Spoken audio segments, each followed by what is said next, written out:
Hey, welcome back into the, what am I called again? Paul Deasy, the professor.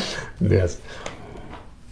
Welcome into the Color Gemstone Academy. My name is Paul Deasy, your instructor, and this is my YouTube channel, Paul Deasy Gemstones. And don't forget, if you have not yet done so, please hit that subscribe button. I know it says subscribe, but it's absolutely free. It doesn't cost you a penny. Now, this is what, take two? Take two over a couple of months. Right. I go with the first lesson. I had Tom Elliott, who was my guest. I had him on about a month ago, before the holidays, and we shot it. You left.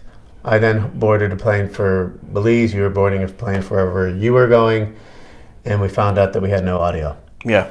So it's been that was fun. It's been a month-long cliffhanger. But anyway, who is Tom Elliott? Tom Elliott is not just a very good friend of mine, but he is an icon in the jewelry industry. And in fact, he is one of the few people in the world that has what they call a graduate jeweler gemologist degree from the GIA. Yeah. They don't even offer that anymore. They don't. No, they broke the mold. I don't think I was the last, but the instructor it's been a while. Said, I'm not going to go through that again. Cheers, everybody. All right, so in our cliffhanger from before, and by the way, this is going to be a question and answer series. I believe this is episode 4 in our question and answer series. But keep asking those questions because I love to get the feedback from you guys, and I know that sometimes people have a question that someone else has asked and it will help them. But in the last time we were doing this, we have a gem collector by the name of Tommy L. I only give their last initials because I don't want weirdos looking them up. But he was asking about what the heck is with the wave of popularity of petrified wood?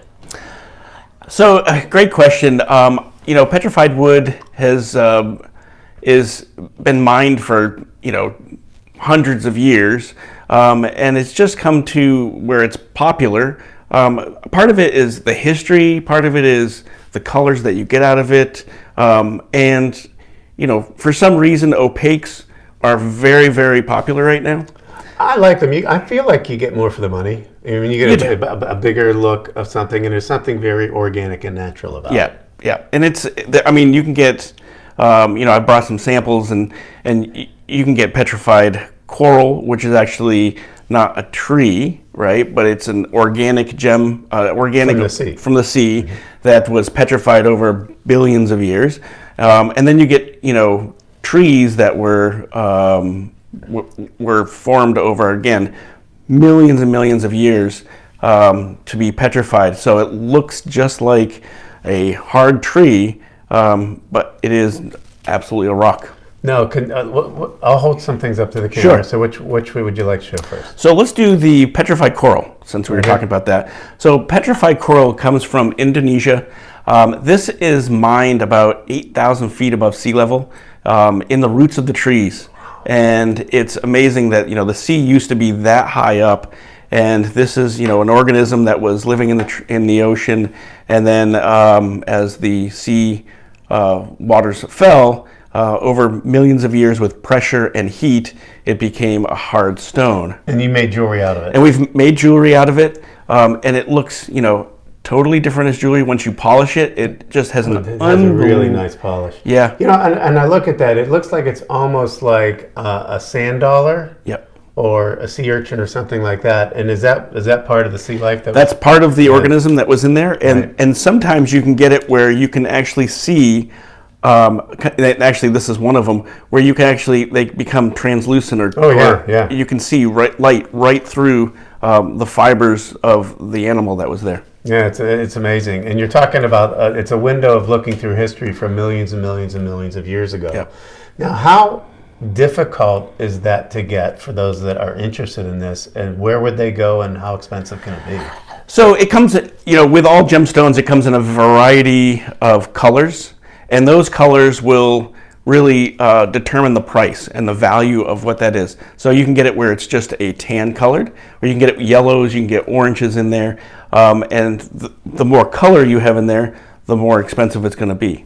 And some of it when it's comes out of the ground, it's very pitted.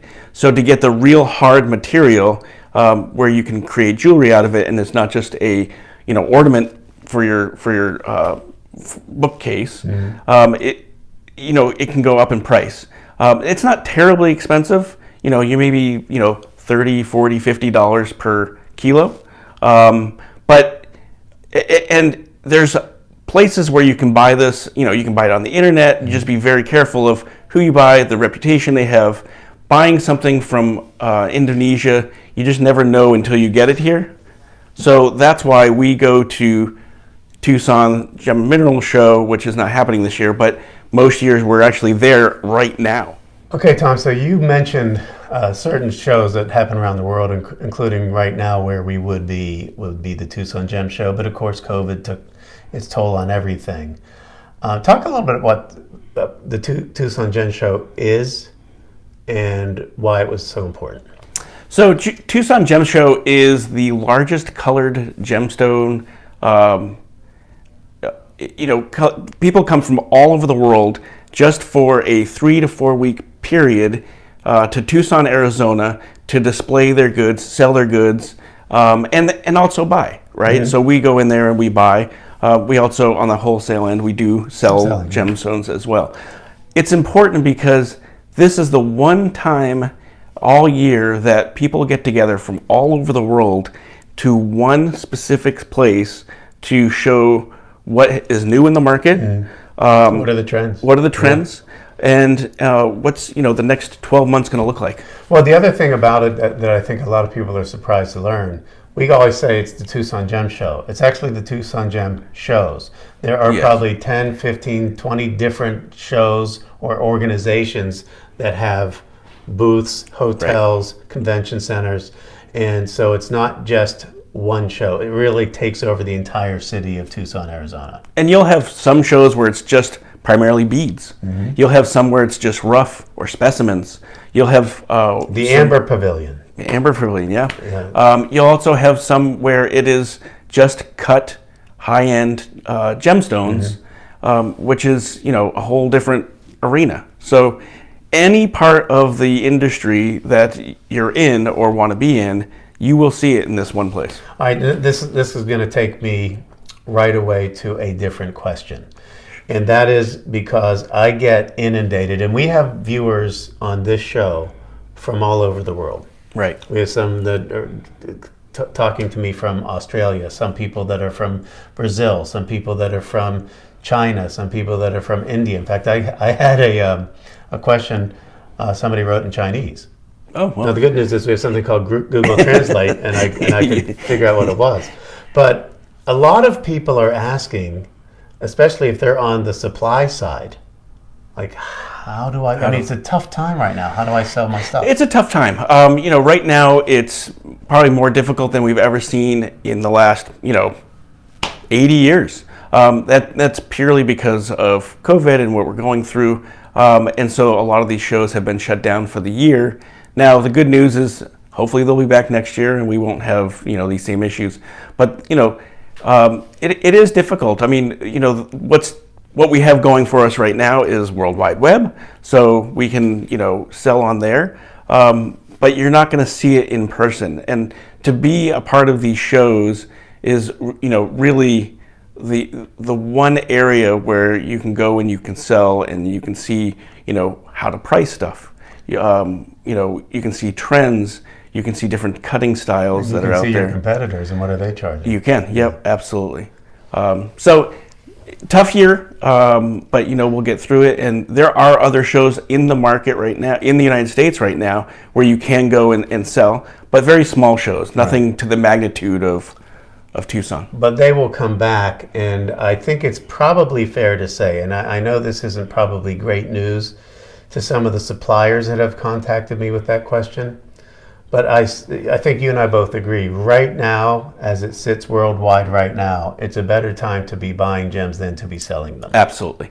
Although we do see that changing. I was actually just on a phone call 2 days ago with a very large supplier out of Brazil, and they do see some of the market coming back, especially with tourmalines and quartz, and they prices are coming up a little bit, and demand is definitely a lot stronger now that we're in, the first part of the year. Definitely, you have buyers out there starting to come back to the market. Would that be our tour? It would be our tour, yes. All right. All right, thanks again for watching. And if you have not done so, please hit that subscribe button. We really do appreciate that. And keep those questions coming, because Tom is always very nice about every now and again getting together to do this. And he's the guy to do it. This has been fun. Thank you. See you next week, everybody.